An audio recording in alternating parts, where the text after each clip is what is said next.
Alright guys, so today we have the final injury report going into Saturday's game versus the Vikings.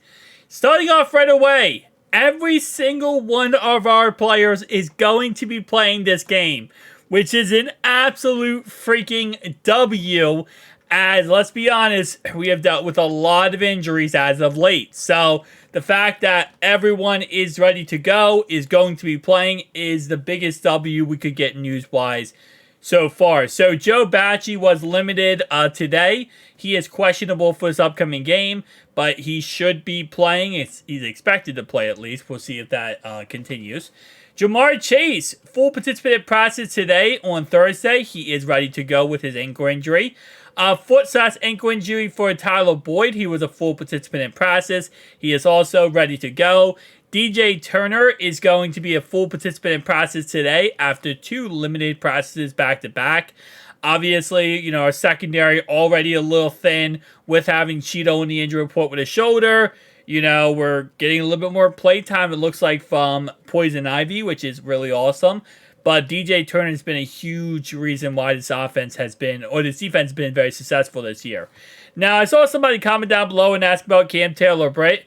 Cam Taylor-Britt's not going to be coming back until week 17. He has to be on the IR for 4 weeks at least, and he was placed on the IR a couple weeks ago. So, a little side note there. Because of that, yeah, we're not going to get anything back on Cam Taylor-Britt for a little bit of time. I think if I go to transactions, when did they actually put him on here? Let's see. The exact week. Actually, would it actually say this? They might not say it on here. Actually, no, it will say this on here. Okay, so where's Cam Taylor-Britt? Joe, right there. Okay, so 12-4. So he has to be out, and if he's on IR like this, he has to be out for at least 4 weeks. So, for example, you know, he was put on the 4th, right? So the 4th he was put on, which is Monday right here. He has to be out the 10th, the 17th, the 24th, and then he has to be out the 31st. So the soonest he could come back, it would be in January, and that would probably be the 31st or the 7th, depending on, you know, his practice schedule and being able to recover during his practice schedule. So he cannot come back until, again, the 31st or the 7th. So just keep that in mind for anyone who's wondering, what about Cam Taylor-Britt? Is he going to come back? When is he going to come back? He literally cannot. Like, even if he was 100% healthy right now and said, I feel so good, I feel amazing, the IR is at least 4 weeks. It has to be 4 weeks. So after 4 weeks, you can reactivate him, and then he has to go through a period of processing for a week or two, and then he can come back fully healthy. So just a little FYI for anyone wondering about Cam Taylor-Britt. He can't come back this season. That's why, again, I think I made a video, I said out for the season, because he is out for this season. He could technically come back for the playoffs, though. So, Cheeto, full participant practice, like I said before, so that's nice to see. Jake Browning was a full participant in practice all 3 days, even though he does have a right forearm issue. We don't know the severity of it. Based on what we understand, it doesn't seem like that bad. Obviously, if it was worse than being let on, you know, we probably wouldn't find out about it, to be honest, depending on, you know, the severity of it. Like, if it was actually really, really bad, we'd find out. But if it was just a little bit bad, we wouldn't find out. So we'll kind of have to see how he plays on Saturday. He should be fine, though. There shouldn't be any problems at all, setbacks. Mitchell Wilcox, with his knee injury, full participant in practice on all 3 days. Game status is also 100%. So we're all good to go on our side. Now, their side is where the problems start to kind of arise. Their starting running back, Alexander Madison, is out for this upcoming game.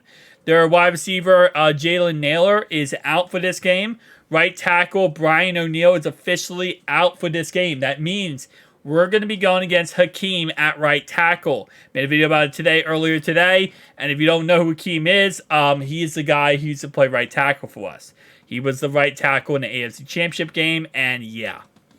Lou knows way too much about him, so expect a lot of different, you know, blitz packages and blitz plays all day against the Vikings on Saturday, especially on that right-hand side. We're going to overload that right-hand side and just send pressure left, right, and center. Evan Ingram, one of their guards, was, of course, full participant in practice the last 2 days. He is ready to go for this game. Justin Jefferson is questionable to go for this game, though. He claims he's going to play, but the fact he is questionable and he was full participant in practice on Friday, which is good for him and good for the Vikings, but it's very possible he does see somewhat of a limited snap count. It really depends on how he's feeling, to be honest. Justin Jefferson is one of the best receivers in the NFL, right? And he's going to play if he feels like he can play. And that's just how it is. He's a true competitor. He's going to go out there and perform at a top level. So when I say limited snap count, I think it really comes down to like how he's really feeling during the game. But I think, in all honesty, I mean, he's going to play this game. Like, there's not going to be any setbacks. Dalton Reiser, full participant in practice on Thursday, and he is currently ready to go for this game. And then the last guy we have here is Chris Reed, who is currently has illness, and he is limited on Thursday and questionable to go for this upcoming weekend. So it's very possible he doesn't go ahead and end up playing. It depends on his how bad his illness actually is. But I kind of want to go and take a look at this real fast, kind of get a little update here for the Minnesota Vikings team. So obviously, again, Jay Jettis or Justin Jefferson is going to be active. But his backup in that, left side wide receiver role is, of course, out for this game. Jordan Addison is going to be playing. KJ Osborne. They have a really great receiving core all together. Ed Ingram is playing, but he is banged up. This right side is not going to be playing, so just keep that in mind. Now, in different depth charts, they have Hakeem at right tackle. At different depth charts, they have him at left tackle.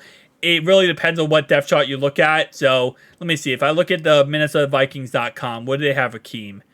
They have Hakeem at right tackle. So, I guess we could, theoretically speaking, probably use MinnesotaVikings.com's depth chart. I use Ourlad just because it puts the guys in red and it tells me like who's hurt or not.